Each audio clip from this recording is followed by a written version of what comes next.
Greetings, everyone. I see we've got people joining by the moment, so we'll wait about another minute or so before we get started.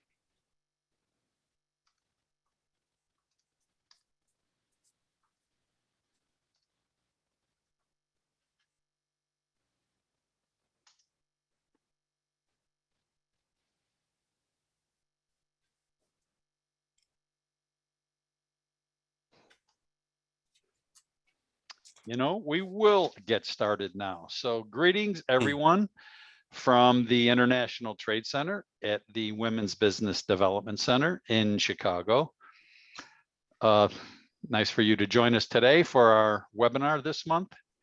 And I've got a few introductory slides that apologies to those that have sat through these before to give you an idea of what we do at the Illinois Sbdc International Trade Center and some of the resources available. So hold on. It doesn't want to advance. There we go. So the International Trade Center, I'm the director there. We're at the Women's Business Development Center, downtown Chicago on Michigan Avenue. And we're a well-established, well-known nonprofit that since 1986 has been providing programs and services to support and accelerate women's business ownership throughout the Midwest. We've got offices in Chicago, Kansas City, Milwaukee, Minneapolis, and quite an active organization.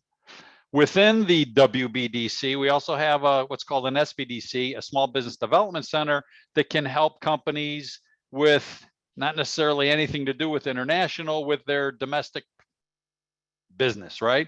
Whether it's help with the startup, help with a business plan, help with market research. There's a full schedule of programming at the Sbdc that can help you with getting your business up and running. And also we've got what's called a PTAC, a Procurement Assistance Center, that's there to help you if you want to sell to the government, whether that's Cook County, the city, the state, the federal. There's programs that'll help you walk through that process. And that's deep water, right? Is selling to the government. And this is an organization within our group at the WBDC that'll help you. So I'm at the International Trade Center, and what we do is, again, help companies go global. And note that the ITC is an extension of the state of Illinois, and I work with clients within the WBDC as well as outside the WBDC. So I've got clients from all over the Chicago area. And what we do with the ITC is we can help you assess whether you're ready to get started with export. We can help you with develop an export plan. We can help with strategizing, channel strategies, and choosing markets. We can do some proprietary market research for you and just go through the whole process of exporting, whether you've got a one-off question or whether you want to start on the whole journey. We've got access to experts that can help you. So the ITC is there to help you with your international business. And that's what I do. So my background is 30 years of international business experience. I was in the private sector for that long and came over to the ITC about 1.5 years ago. And now I advise companies about what I spent my career doing, exporting. I worked at different American companies to build their international businesses, and that took me everywhere. I lived on 4 continents. I've been in every region of the world, and I've been to pretty much every country you can think of. I can help. My background really is a strategic orientation, and I've been in a wide variety of industries. So I think that helps with all the different companies that I deal with. And I've been in the international trade community in Chicago for a long time as well. So look at the ITC as is a resource to help you with the day-to-day, and also as access to a whole network of experts. Part of that's going to be the Illinois network, the Department of Commerce and Economic Opportunity. The Illinois Global Network is, there's offices all over the world. There's 6 offices around the world that we can connect you to help you on that exporting journey. And we can also help connect you with a whole group of resources, the SBA, the U.S. Commercial Service, the Ex-Im Bank. These are people that I deal with all the time. So again, we're here to connect you with resources that are there to help you export, and that's what their job is to help you export. So that on the bottom it says a robust international trade network. That's what this is, and I'm just I can be a gateway to that for you. Just a quick note, for example, Illinois has what's called an ISTEP program that are grants, free money to export or get your exporting up and going if you meet certain requirements. So if you want to talk about that later, how that might fit into your business, let me know. So there's my contact info. The email is probably the best way to reach out to me if you want to talk about exporting, whether, again, it's a one-off question, how do I do this? Or can you connect me that's somebody who knows how to do this? Or you want to start on that whole export journey, there we go. So let's talk about today. We've got a great guest speaker today that'll talk about protecting your intellectual property when you go international. And you know, my experience here is I always went with the assumption that if there's value in your product, then somebody will probably try to steal it. So protect yourself. This is just a good way to approach international business. If there's value in what you have, somebody sees that, there could be an attempt to steal it. So protect yourself, right? It's a broad subject. We'll talk today a lot about it. It's not, this is not a program today to make you an expert, but just giving an overview. And we've got John Ambrogi, who's a partner at a law firm, spends his days doing this all day. I've known John for a long time. He's been a part of the international trade community in Chicago for a long time, and we're glad to have him to speak on this topic. So we'll go for about an hour. We'll have Q&A, and again, it's going to be good content. You'll have John's contact info at the end of his presentation as well, if you're looking for some more information. And as a note, our next ITC webinar is going to be Monday, January 24th at 12 noon. It'll be about, should I sell, here I have my product or service, should I sell in dollars or should I sell in the local currency? And we'll get into that topic. And if you're on this webinar, you'll get information about that. So off we go. John, I'll stop sharing and turn it over to you. Tell me when, okay.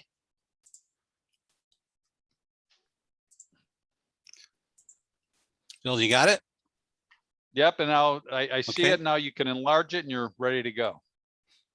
Okay. Advance. There you go. All right. The first big hurdle of any intellectual property, the IT. So thank you, Bill, for the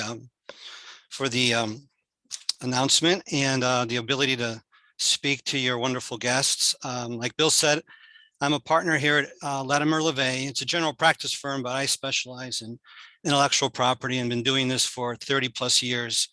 My practice is primarily US-based companies, small and mid-sized companies, but oftentimes those companies do want to reflect their IP in other countries. So I've established a pretty wide network of intellectual property associates throughout the world and have a lot of experience dealing with portfolios and portfolio management.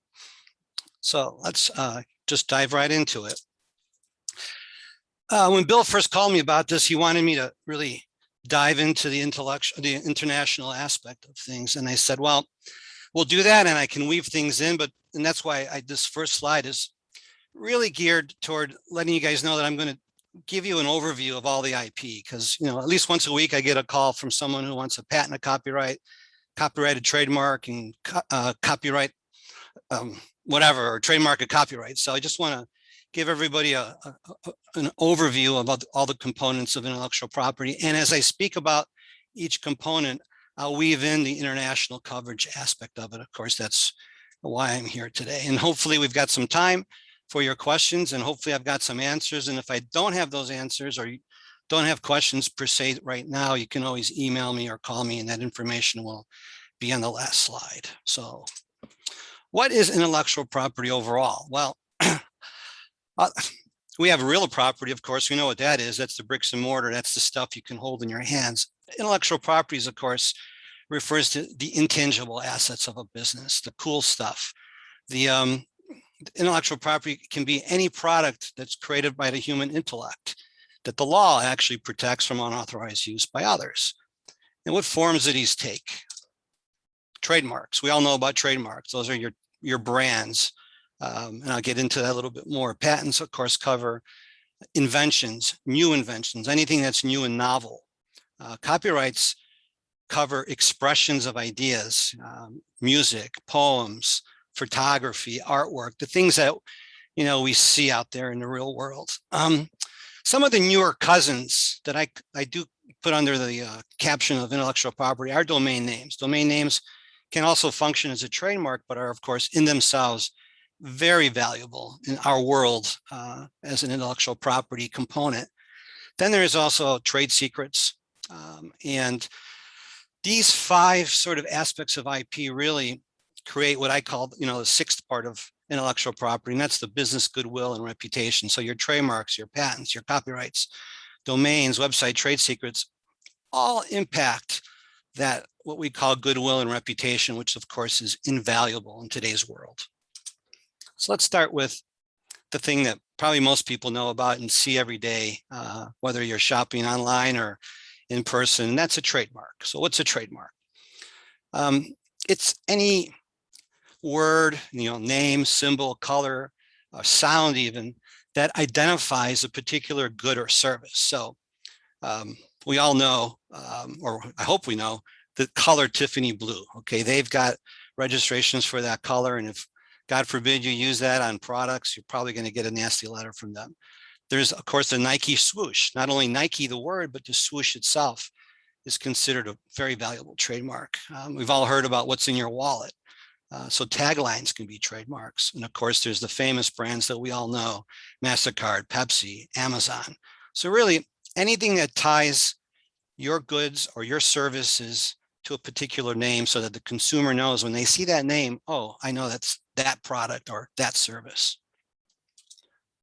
And so this is a little bit more detail on what constitutes a trademark. Of course, a trademark has to, again, coincide with a use. So a trademark is born or created upon commercial use. So you're using it on a website, you're using it on brochures to sell stuff. Now, in essence, what does a trademark need to be? It needs to be distinctive. In other words, when someone sees that trademark, they know that it's a brand name for something or a service. And there's sort of a scale of trademarks, or the power of a trademark. So we've got what I always say to my clients is, the trademark lawyers, happy day when clients call me with a coined term. In other words, a word that's created. It's not a word in our regular lexicon. Here are some examples that we should all know: Exxon, Xerox, Rolex, Accenture. These are words that were created. So they're not a dictionary word. They're not out in the public space. And boy, oh boy, those are wonderfully powerful trademarks. Next in the line is arbitrary. So these are words that we have in our lexicon, but don't mean or have anything to do with the product or service itself per se. So Apple, right? It's a food, but of course we all know Apple computers, although cigarette and smoking isn't germane these days, but Camel is a great example of a brand, of a trademark that's used with something that has nothing to do with camels.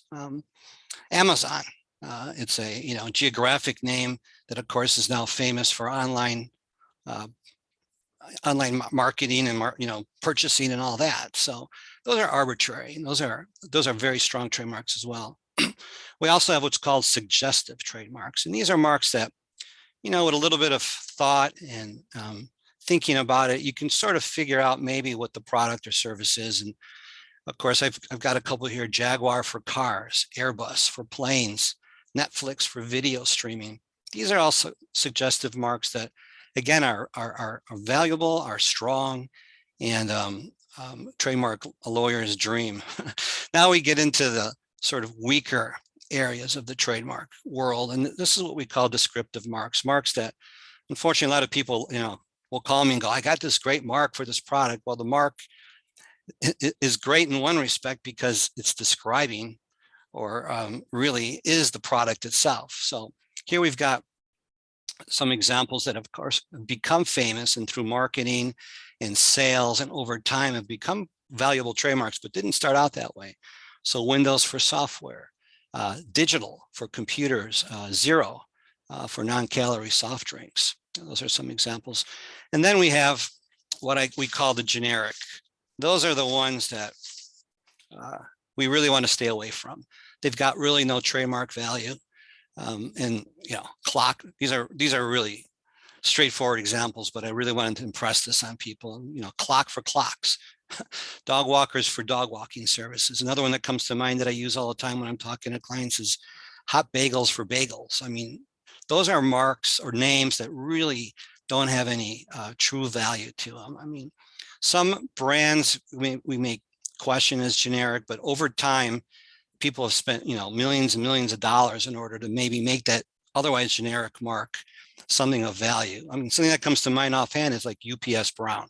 The color brown for packages is kind of generic. Most boxes are brown, but of course they've spent millions, if not billions of dollars marketing it. And if you recall, a few years ago, they used to actually have commercials on TV, and they may still have, look for brown. Why were they doing that? They were trying to build the scope of their protection and the strength of what otherwise would be a generic mark. And they do actually have registrations for their color brown. Trademark rights in general, just to give you an overview, trademark rights are not a total monopoly. So even some famous brands can't own the name for everything under the sun. There's a caveat in that super famous marks like McDonald's or maybe Victoria's Secrets have a broader scope. But for the most part, most marks are directly associated with a product or a service. So if you've got a wonderful trademark, for instance, I don't know, let's call it blue suede shoes, and you've got that for a bicycle. I don't know, I'm just throwing things out there. That would be a registration that you might be able to get for blue suede shoes for bicycles. But if someone else were to use blue suede shoes for a taco restaurant, they would probably be outside of their scope of your trademark. So again, trademarks are particular to a good or service. And of course, they're also particular territorially. So if you were only using a mark, for instance, in Illinois, and there was no internet, your rights would be contained in Illinois. And that's the same thing with US versus international. So even, I'm going to talk about this in a minute, but even if you do get a federal US registration, that gives you no rights outside of our borders. So no rights in Canada, no rights anywhere else in the world. So again, trademark rights are geographic and limited geographic and territorial in scope. So how is a trademark created or born? Trademarks are created upon use. If you never called a trademark lawyer in your life and you started using a mark and for something in, particular, I don't know, you're selling trees or you're selling services, that brand is a trademark. You don't need to get it registered. So there's value in that. And of course, if it's, like I said, arbitrary or one of those super strong names that we had on the other slide, you definitely have value to it. Now, you can mark any slogan, any trademark that you're using with the little TM. That's just sort of not necessary, but it does add a little sophistication to you, and it may scare off some other would-be infringers, but really doesn't give you any more rights than you already have under common law. But why do people call me? So once they're maybe thinking about a mark or they've been using a mark, they'll want to, and it's a good idea to get a federal registration. Federal registration gives you nationwide or like blanket protection for your brand. It creates constructive notice to others to not use the mark. And if they did, there's damages that coincide with that. And it also makes it easier because with a federal registration, you actually have a certificate, a piece of paper that symbolizes that mark. And that can be used as a collateral. it can be sold, it can be licensed. So there's definitely value in getting a federal registration. And part of my work is not only getting the trademarks and the patents, but also defending or prosecuting them. So for me, a federal registration and for my clients is important because it gets us in federal court, which of course is always where we want to be. Why federal court versus state court? Well, state court is way behind and a lot of its docket cases move very slowly. The judges there aren't necessarily knowledgeable about intellectual property. We have the federal bench here and in other parts of the country that are very knowledgeable about trademarks, and we get quicker results. And of course, federal court is always scarier to a defendant than state court. A couple of things to remember, even with a registration, is that there are maintenance fees that are due. So Bill and I were talking about before, about who could do what, and trademarks can be filed by individuals, but the problem is, and even if you do get a federal trademark, it's maintaining it, making sure that you don't miss any deadlines. That's where a lot of sophisticated clients of mine have fallen into a trap. So if you do decide to file and register, make sure that you docket or otherwise calendar dates like the 5th and 6th year after your registration or the 9th and 10th year after your registration, because those dates are critical in order to maintain your registration. And if you were to file, or if I were to file a trademark application these days, it's a long process. If we were to file today, we wouldn't even get a response from the trademark office for at least 8 months. That's how far behind they are. And it's taking, 6 months. It's taking 8 months plus to a year to actually get a mark registered. So I always tell my clients, sooner than later is always better because it's going to take a while to get to that registration. And so rather than wait, and maybe someone else jumps in and applies for the mark before you, I say always, if you've got a mark in mind, call your attorney or call me or whoever and get that thing applied for. So here we are. And if I hadn't covered any international protection for trademarks, Bill would be mad at me. So, and this is why we're here. So, okay, we've gone through picking a mark.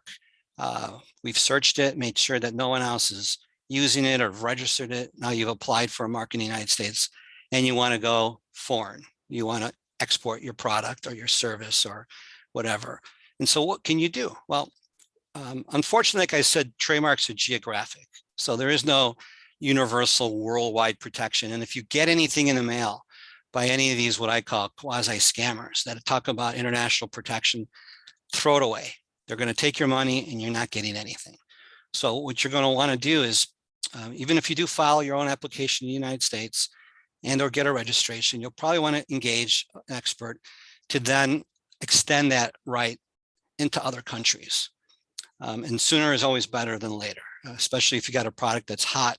There are a lot of individuals out there that are scouring the web looking for marks to file for before you get them in these other countries. There are some solutions to an otherwise complicated procedure. One is called the Paris Convention, and the U.S. is a signatory to that. And what that allows a U.S.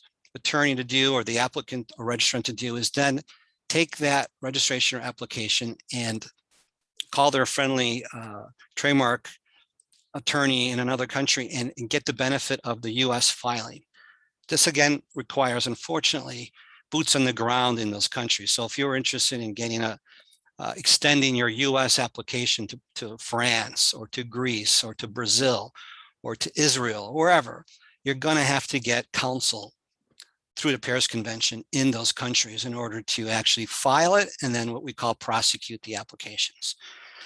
Another alternative that some of my clients have done even on their own is what's called the Madrid Protocol. This is another convention that the U.S. has signed on to, and there are 124 member countries. And so if you've got the tenacity and the ability to file your U.S. application, you want to bypass an attorney or someone else, you can file the U.S. application first, and then the U.S. application website actually has a section called the Madrid Protocol where you go in and you can select countries. You can select all 124. It's very expensive, or you can select a grouping of them, and then it'll give you a calculation of the expense. You pay your fee. It's not terribly expensive, but it's not cheap. $4 or $5 selected countries will probably cost you in the range of $2,000 to $4,000, in that range, I think. It depends on the country. And so you file through the Madrid Protocol, you pick your countries, and it gets sent to the trademark offices of those countries that you've selected, and they have an obligation to, within, believe it or not, 18 months, act on it. So it could take more than a year before you even get any kind of notification or any communication from those countries. And hopefully you file the Madrid Protocol, your US application is good, and your selected countries go well, and you get your registration and everything's hunky-dory. What often happens, unfortunately, is though, when you do select these other countries and it gets reviewed by those other countries' trademark offices, oftentimes there's a bump in the road.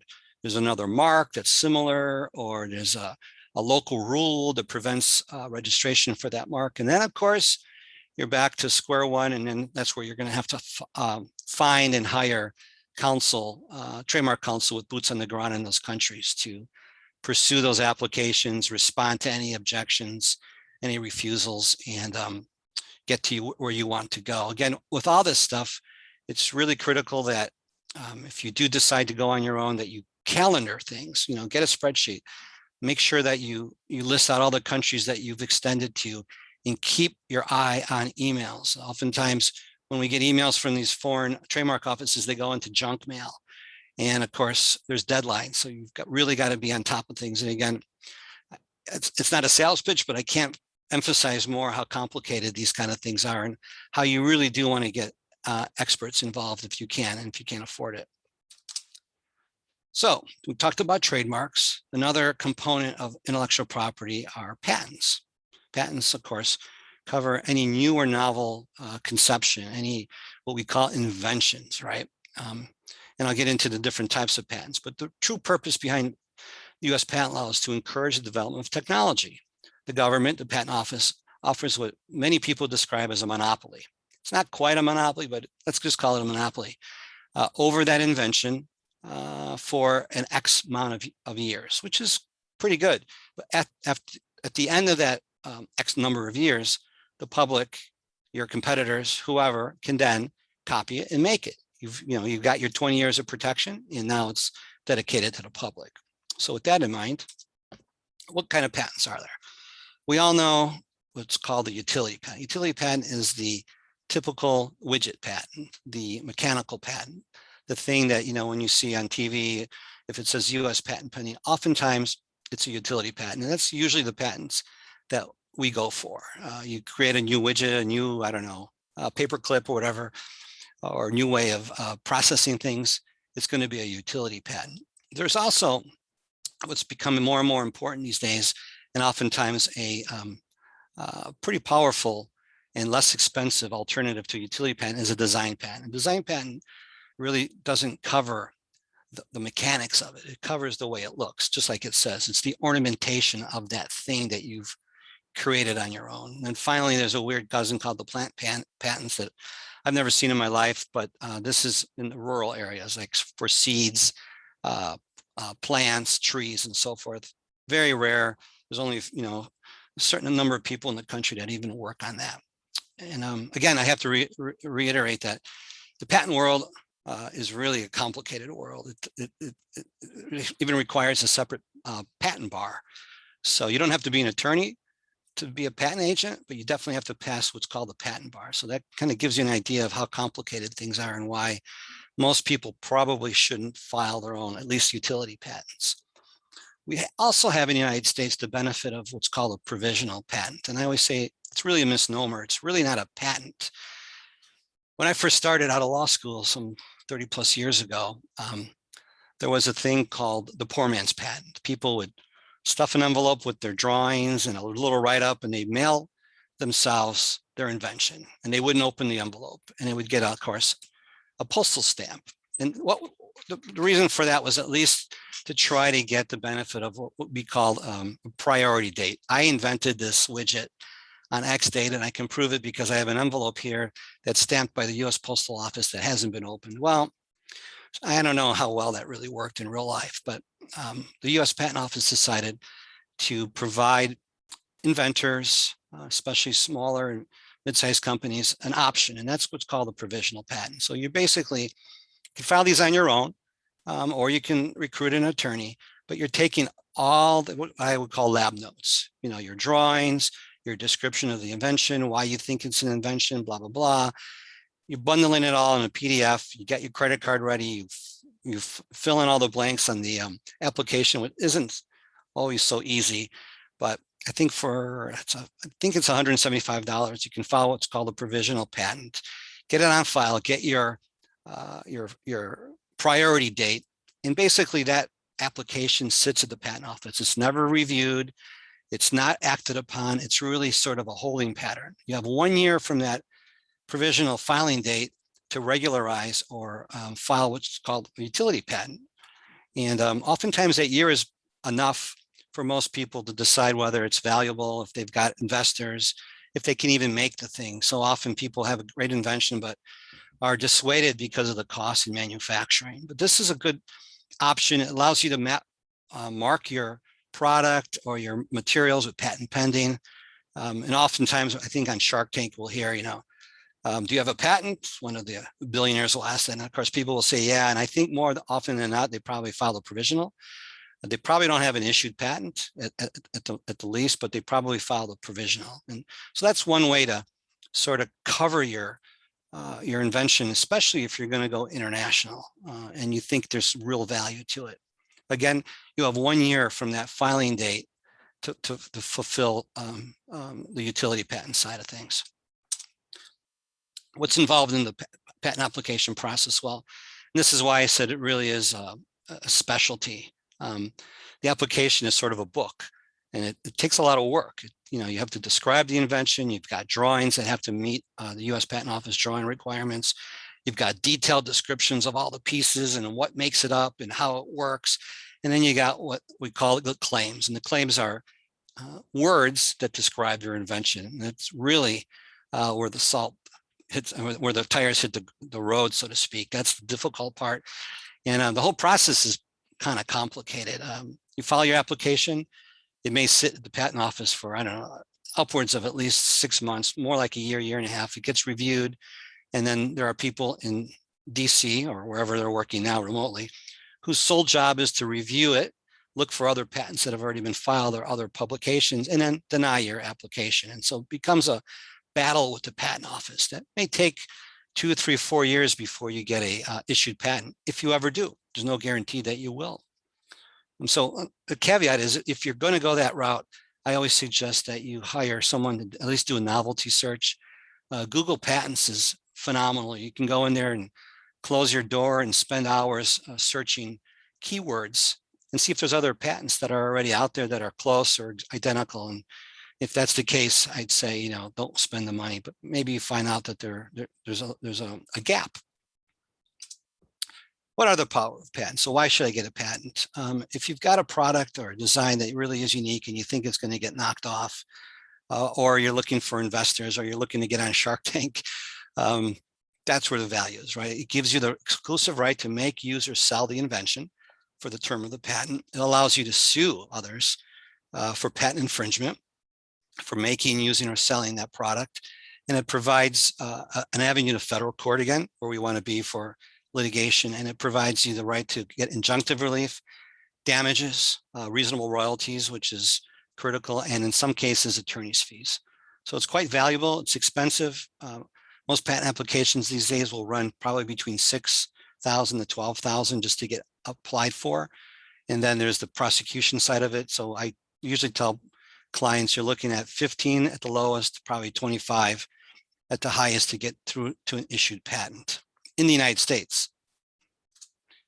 And again, like trademarks and copyrights in a minute, IP patents are territorial. So you get a US patent, its only value is in the United States. You can stop people from importing and you can stop people from exporting, but if the infringement has to basically occur in the United States for there to be jurisdiction and an ability to enforce that patent.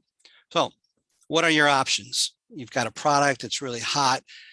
You're filing in the United States.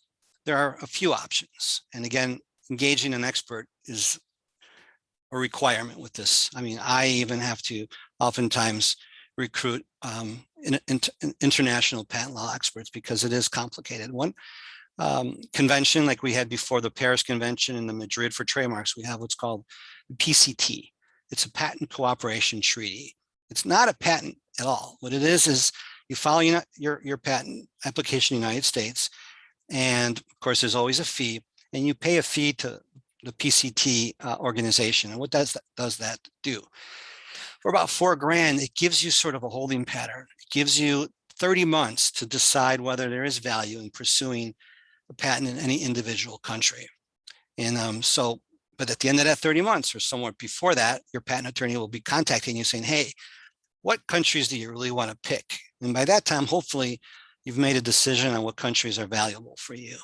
And keep in mind that each country will have its own examination and its own expenses. So the numbers I gave you for the US are germane to international protection. It's not cheap. It's not for the faint at heart. We're looking at anywhere probably $15,000 to $25,000 for most countries. And again, here, my point is, honestly, there's no way a non-specialist can maneuver the patent process, and definitely not the international frontier. Who would you call to handle the patent process in a particular country? Well, it's pretty difficult. I guess you could do Google searches or internet searches and find IP counsel in every country you're looking at, but boy, that can be dangerous. You don't know what you're getting.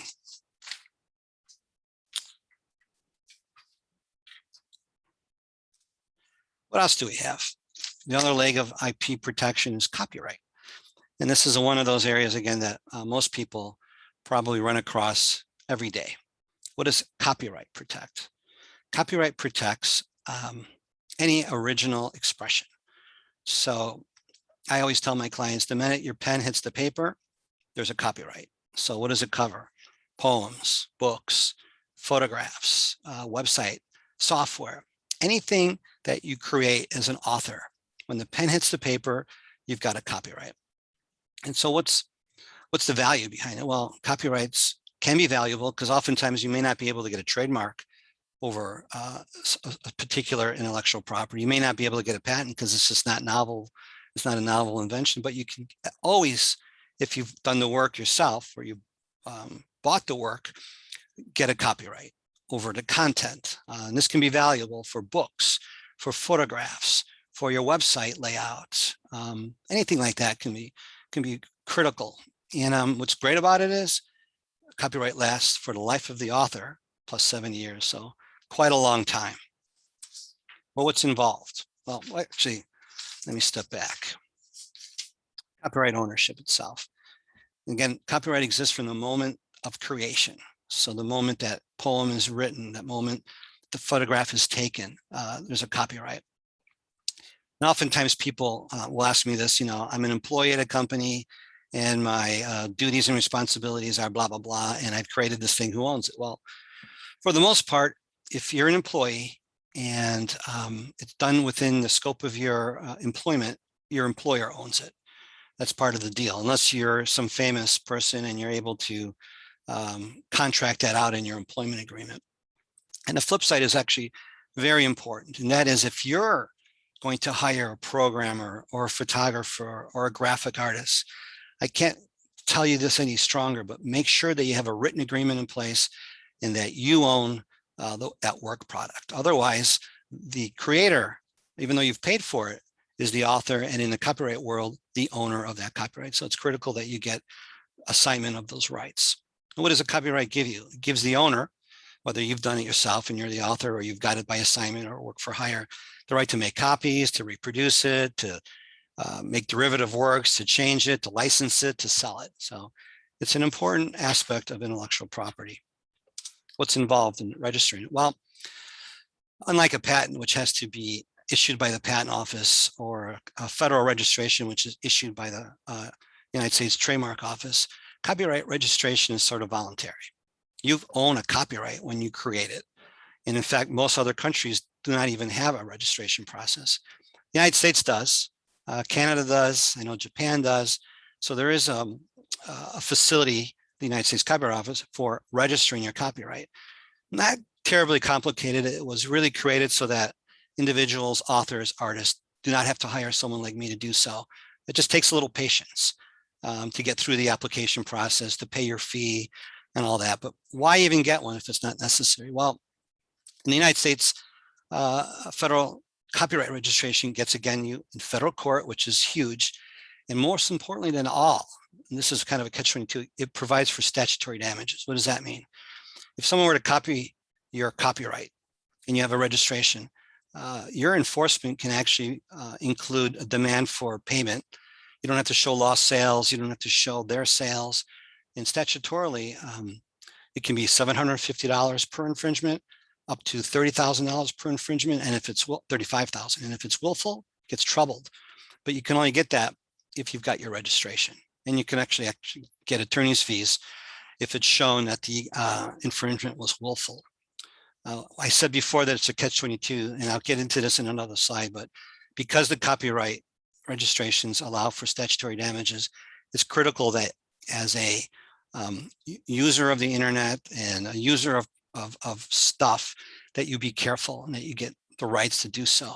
And finally, just like a trademark or patent, a copyright registration gives you a piece of paper that actually does function to reflect and put in the real world that asset. So they are valuable. They are part of any company evaluation. They become part of the assets when you want to get a loan or you're selling your company. So they are important. International coverage for copyrights. Well, as I mentioned before, copyrights in the United States should be registered. In most other countries of the world, they give you the benefit of the doubt without a registration. Some countries don't even have a registration. Upon creation of your work, you are the copyright owner. And if someone were to copy you, you have the right to bring an action, prove that you own it, and hopefully get some damages or at least get an injunction.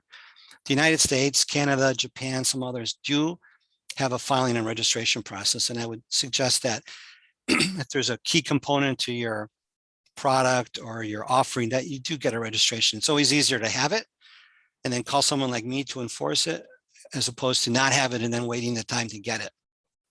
So like I said, in most countries, copyright is a function of law. It's fixed. It's created upon fixation. So the minute you make it, you own it. And this is very true in the UK, in the EU, and some other countries.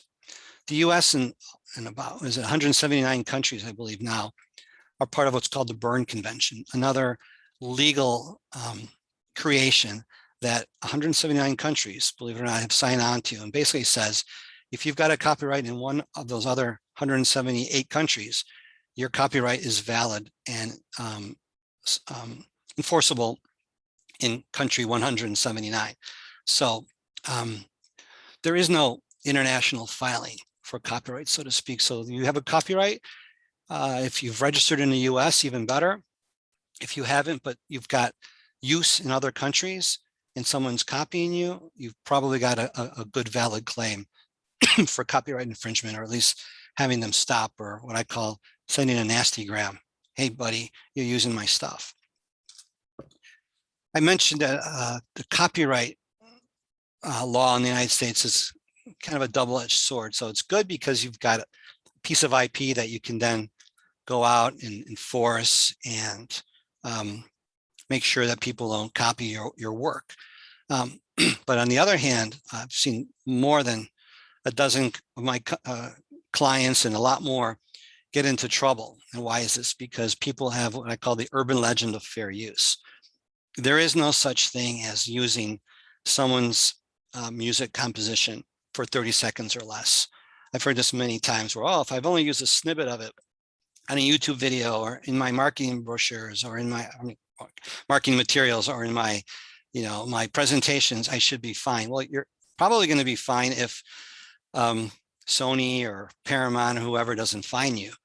So it's kind of like defense in numbers, but it's really truly not a defense. And companies such as Sony and some other well-known music industry companies they're looking at this as a value add. So they've got all these registrations and they're going after people little by little, mostly companies and commercial use, but they're actually going after individuals too. So there's this thought that if it's on the internet and I can copy and paste it, it's public domain. Not true, especially with photographs. I've had more than a couple clients who've gone in, did a Google image search and, oh, look at that, looks nice, copy and paste it in their presentation, and then distribute it as a newsletter or whatever else. And the owner of that copyright finds out. And we call them copyright trolls for the most part, because they actually put content out in the world for people like you and me and whoever else that thinks about that it's free to copy it, paste it, and use it. And then they hire firms using spider software to go out and find these infringements, and they send out 1,000 letters and demand sometimes exorbitant, crazy amounts of money, and usually get it because there's really no defense. Lack of knowledge is not a defense. If you've copied someone's photograph or poem or artwork, it's usually a shut case. And there are examples of fair use that do count. And if you're an educator, truly an educator, like a teacher, and you're using stuff, that's fine. If you're critiquing someone else's work, that's fine. If it's a parody, a true parody, that's fine. But it's very difficult and complicated. So I would suggest is if you're using any content, make sure that it's licensed or that you somehow own it or you get rights expressly from the owner. Another aspect of intellectual property that I mentioned in the beginning, kind of the newbie on the block, are domain names. And to me and to any intellectual property lawyer, domain names are a very valuable source of intellectual property. Not only does it get you traffic, the .com, the .net, there's somewhat, there's thousands of dots now. You can get really particular. They're valuable in of themselves because, of course, they're an address. They're how people get to your stuff. But domains can actually function as a trademark if you're using the domains to market and sell your product. So there's a lot of value to that. And I always tell my clients, if you've got a trademark in mind or a product in mind, go out there and go to GoDaddy or Domains 101 and see if the domains are available. And if they're cheap, $10, $11, $30, buy them up, because it's a lot easier to have them than to later on call someone like me to enforce your trademark rights against what we call cyber squatters, people that are looking at the trademark world and then they go out and they get the domain for that trademark, right? So bluesuedeshoes.com, even though you've registered as a trademark, someone might try to squat that. And there are facilities that allow us to go get it, but it's very expensive. My point here is the Udrp complaints. So if you have a domain or a trademark and someone looks like they're squatting on your rights, there is an option through the World Intellectual Property Organization. It's basically a complaint, it's litigation on paper that says, hey, I own this trademark and this person came after me and they're doing it on purpose. They're holding it hostage, so I want it. Those disputes can range, I think, between $3,000 and $6,000, so it's not cheap. And so that's why I always emphasize to my clients, buy up the domains. I mean, don't get crazy, but buy, the ones that you think are particularly important to you. What is the international protection to domains? Well, domains transcend borders, just like the internet. So if you get a .com, of course, it's enforceable to some degree in all the other countries. If people are using it in a improper way or somehow captured it or doing something like that, there's always the option to go after them. So domains aren't registered. Well, they're registered in that you buy them, but they're not registered with any formal government entity like trademarks are or patents are or like copyrights are. So you get your .com, it's basically worldwide. And the final component of intellectual property and are trade secrets. Trade secrets exist in and of themselves. It typically has to be something of value, customer names, formulas, the stuff that your competitors would die to get. That's the first component. It has to be kept secret. And this is very important. It's a trade secret because it's secret.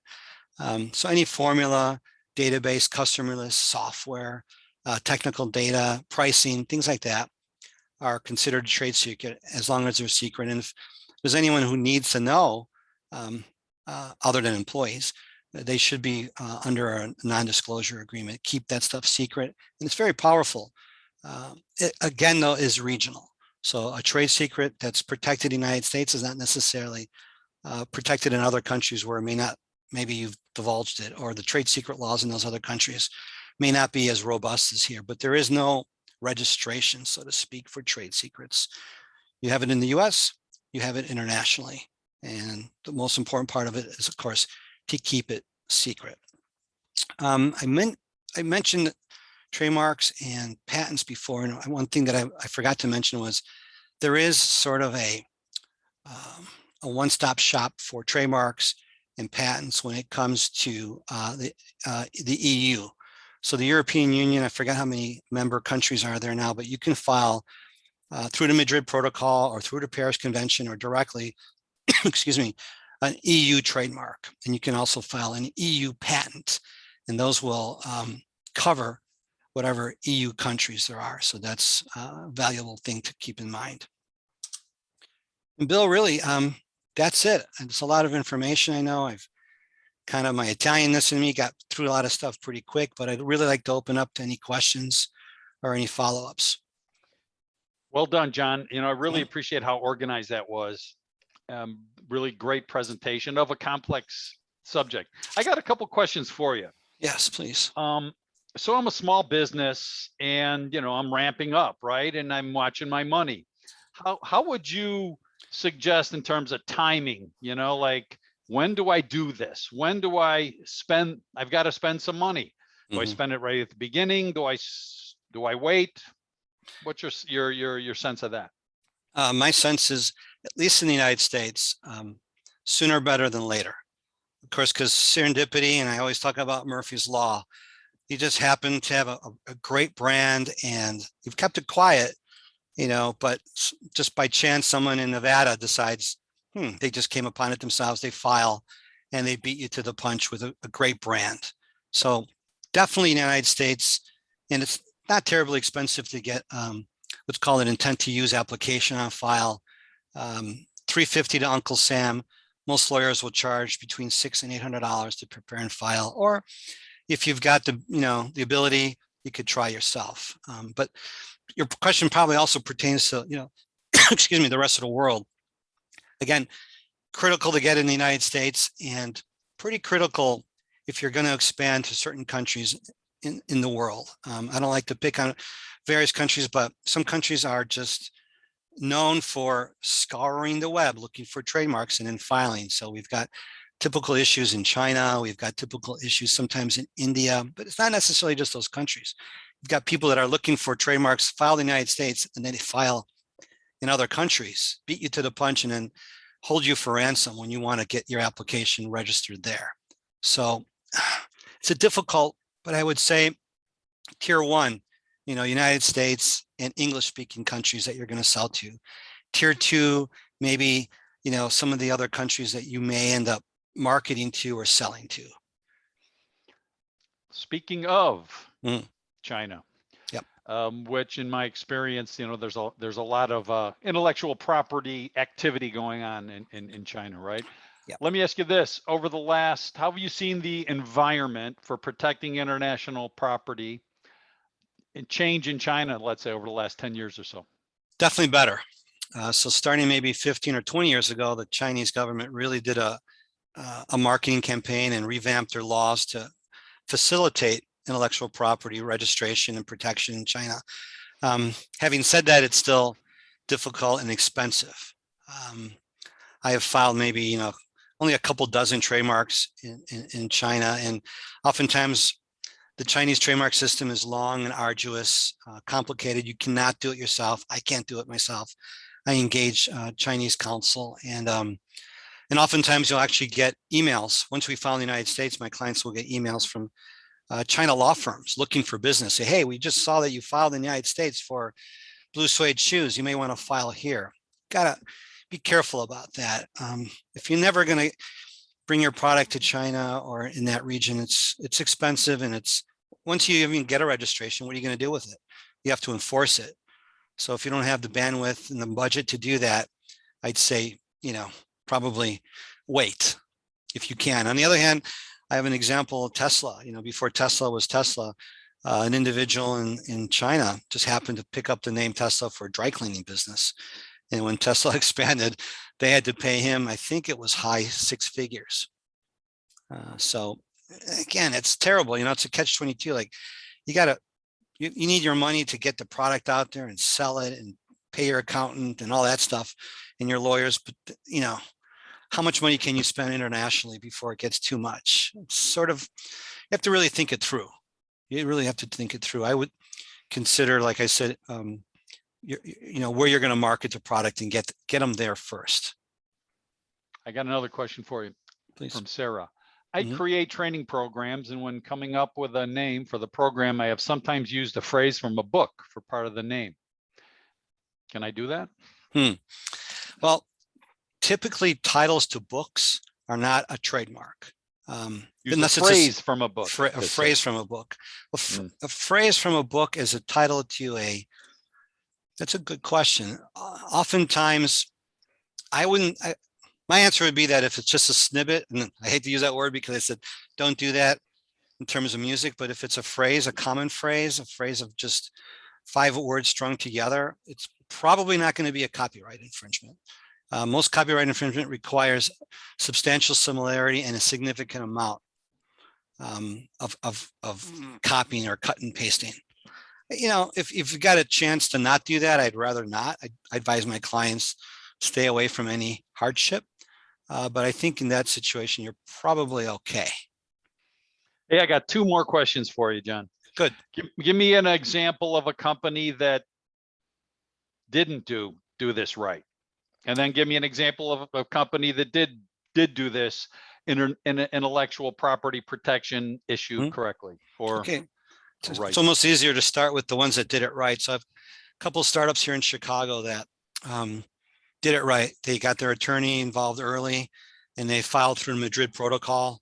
They had their US application, and then they extended it to, it was a big chunk of change, you know, to do it early on, but they extended to like 80 countries. Now, if they hadn't done that, we would have been SOL in a lot of parts of the world. But because they did that and they beat other competitors to those filings in those countries, we had a lot of leverage in terms of being the first to register there, in terms of licensing, in terms of settlement. We were able to negotiate, okay, you're going to have that country, we want this country. And so there was a lot of value, even though it was a big check to file in 86 countries. That's kind of like the extreme. And they did well. They also extended their patent applications to select countries where they knew there could possibly be a problem, but also knew where they could enforce it. And when they went to sell the company, if they hadn't done that, they probably would have come into some, well, the valuation would have been a lot less. I've been involved in a lot of due diligence. Other firms will bring me in to review the portfolios, and the value always goes up when we have international protection for the main brands, the house brands, and maybe the, you know, bet the farm inventions that really are critical to the company. Flip side is, of course, companies that were kind of penny wise and pound foolish at a point where they didn't have to be. And those companies ended up having competitors in other countries copy them and basically been told, what are you going to do about it? There's nothing to do about it. If those copying and those competitors that have basically usurped your IP are in other countries where you don't have any rights. It's just the end of the game. Now, you know, domains are a little different. Like I said, they're not territorial, so we can, if someone's squatting in another country, you got the .com and they got the I don't know, CN for Canada or whatever, and it's a problem. There are ways to go after them, but the trademark side and the copyright side and the patent side really need to be taken care of. We got a couple other questions, so anybody can just stay on as we go. We'll finish these questions and continue. Okay. What if my mobile app, from Nicholas, what if my mobile app came out over a year ago? Is there any kind of patent that I should still pursue? The US requires inventors to file within a year. So if that app went live, became public more than a year ago, unfortunately in the United States, you're SOL. Unless during that year you've come up with new bells and whistles, maybe, you know, through the beta versions or the versions that were out there, you've come up with some new part of it, a new bell and whistle. That part may be something that you could look at. But the United States is a 1-year grace period. Most other countries, if not all other countries, are an absolute deadline. So it's pretty critical that you file at least your provisional before you publicly show or showcase or sell or offer to sell that product. Here's a question from, Wait, let me just step Yep. back. Even though patent protection may not be available, you still do have copyright protection over the code, over the screenshots. So there may be some potential there. there's a question from Lenicia. I have registered my music with Ascap and here in the city. Mhm. What would be my next step to register it internationally? Well, like I said, most other countries do not have copyright registrations. You've done more than most people do. So the fact that you've got ASCAP and maybe BMI, and that there's a third one that escapes me, as holding your work is well beyond most people what they do. So you've covered yourself. ASCAP and BMI are international organizations, but there's no registration, so to speak, of copyright in these other countries. So if you find an infringer, you retain counsel in those countries and basically have to prove that you own the copyright, which is creation date, and go after them that way. But the fact that you got ASCAP on your side is huge. There's another, there's a question, a specific question. We talked about timing, right? Here's a good example. I want to start a business.